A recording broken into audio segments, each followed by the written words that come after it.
Disons qu'on est passé du stade où les agents étaient recrutés pour des motifs idéologiques, c'est-à-dire ils étaient communistes, ils croyaient en la cause et ils acceptaient de faire de l'espionnage contre leur propre pays pour servir cette cause.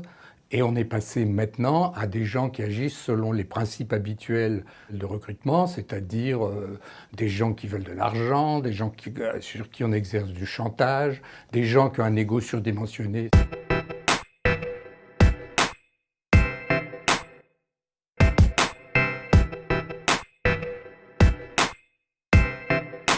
Le basculement s'est effectué dans les années 50 et encore plus, il s'est accéléré dans les années 60 pour la raison très simple que le mobile idéologique qui prévalait jusque-là pour le recrutement d'agents français par les services secrets soviétiques s'était érodé. La cause communiste avait beaucoup moins de prestige et elle en a eu de moins en moins avec le temps. Donc on en est venu à faire, disons, comme les autres services secrets, c'est-à-dire à recruter essentiellement sur la base de faiblesses humaines.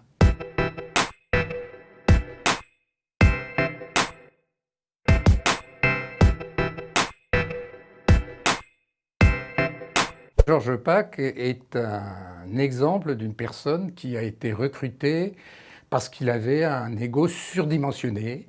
Il a été recruté en 1943 à Alger par Ivan Agayans, qui est un as des services secrets soviétiques. Et les soviétiques l'ont suivi dans sa carrière, qui l'a amené à être au service de presse de l'OTAN. Alors, pensez si ça les intéressait. Et ce monsieur, ces agents traitants soviétiques, l'officier traitant, c'est celui qui rencontre régulièrement l'agent, lui expliquait que les renseignements qu'il passait sur les projets de l'OTAN, type par exemple les réactions militaires de l'OTAN en cas d'avancée soviétique, etc., eh bien, permettaient de sauver la paix dans le monde, qu'il était une sorte de prix Nobel potentiel. Et il l'a cru. Il l'a cru, c'était un type intelligent, mais en flattant sa vanité, eh bien, ils sont arrivés à ce résultat. Il n'a été arrêté par la DST, donc l'ancêtre de la DGSI, qu'en 1963.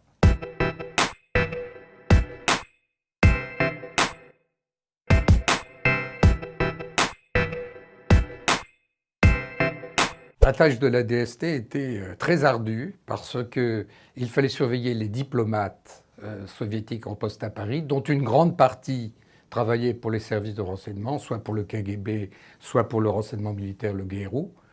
Il fallait donc suivre ces gens-là pour essayer de voir le moment où ils nouaient des contacts avec des agents.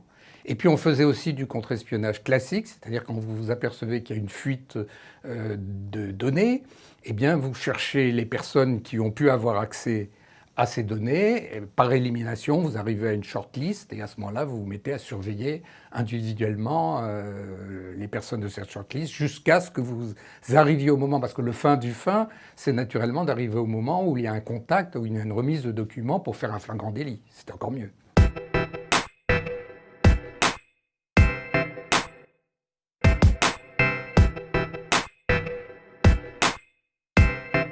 C'est un cas particulier dans la mesure où, eh bien, ce n'est plus les soviétiques qui recrutent un Français, ce sont les Français qui recrutent un soviétique, ou plus exactement un soviétique, un agent du KGB, hein, qui s'est pris d'amour pour la France parce qu'il a fait une période avec sa femme de séjour en France dans les années 70, où il espionnait contre nous, et il s'est pris d'amour pour la France, qui est a priori plutôt sympathique, et il a donc à tout prix voulu rentrer en contact avec les services français pour leur passer des informations. Et dans la période de la fin de la guerre froide, c'est vrai que les informations de Farewell, qui s'appelait Vladimir Vetlov, étaient vraiment très importantes.